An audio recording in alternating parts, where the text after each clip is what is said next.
Vamos não pensar numa ideia aqui. E se toda a nossa experiência de vida, cada alegria, cada dor, tudo se resumisse a uma única escolha que a gente faz a todo instante? Hoje, a gente vai mergulhar fundo nessa ideia de que é fascinante, de que existem só duas formas de ver o mundo. E a que a gente escolhe é bom, ela define absolutamente tudo. Olha só no nosso caminho hoje. Primeiro a gente vai entender essa escolha fundamental, esses dois caminhos. Depois vamos dar uma olhada nas consequências de um deles, para em seguida descobrir a alternativa.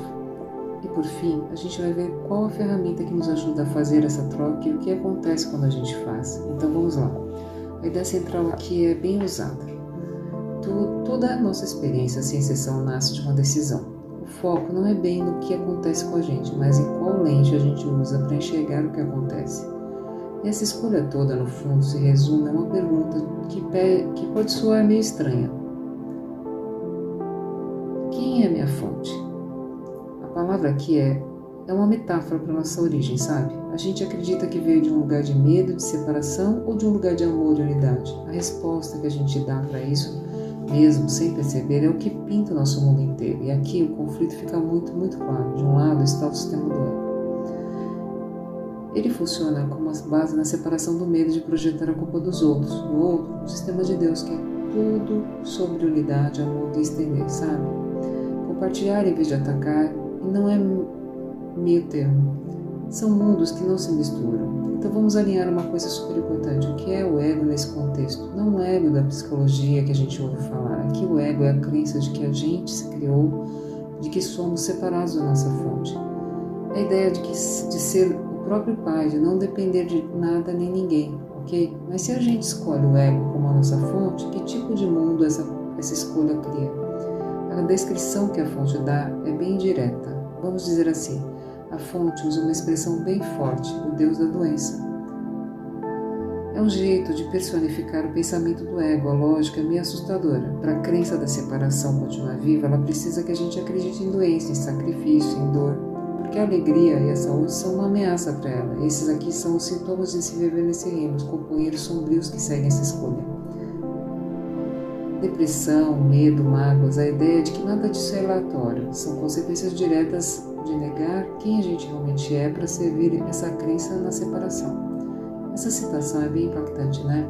Ela conecta com um estado como a depressão diretamente com a escolha, aquela escolha fundamental do começo. Diz que não é só uma tristeza, mas um sinal de que a gente se alinhou com o sistema de pensamento do ego. Certo, se esse é o problema, qual é a alternativa? Agora, a gente vira a chave e olha para uma realidade totalmente diferente. Uma de que não se perdeu, só foi esquecida. E essa frase simples é a base de toda a nossa realidade. É a verdade sobre nossa identidade, o oposto do que o ego diz.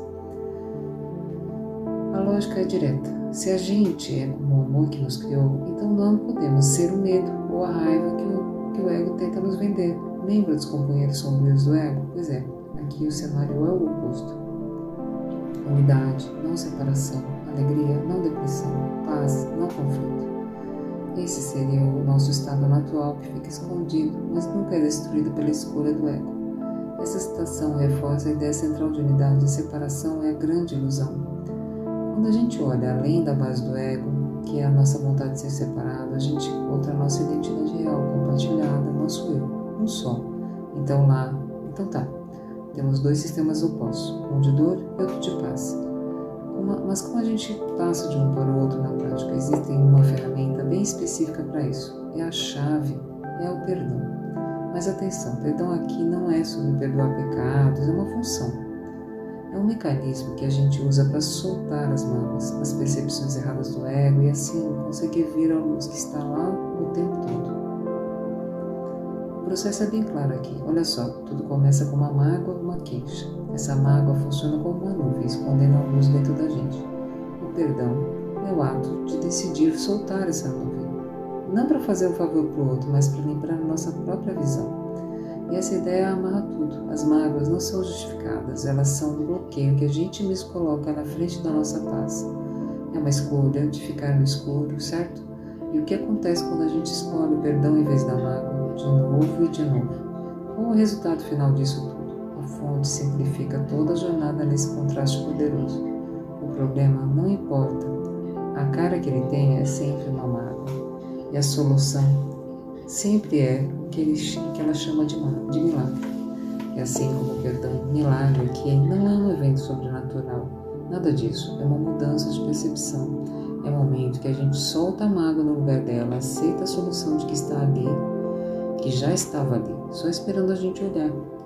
Essa aqui é a aplicação prática, é quase uma oração, uma intenção que resume todo o processo, é dizer que a gente está disposto a trocar o problema pela resposta, o escuro pela luz. E no fim, tudo se resume a isso. A cada momento, diante de qualquer situação, a escolha é essa.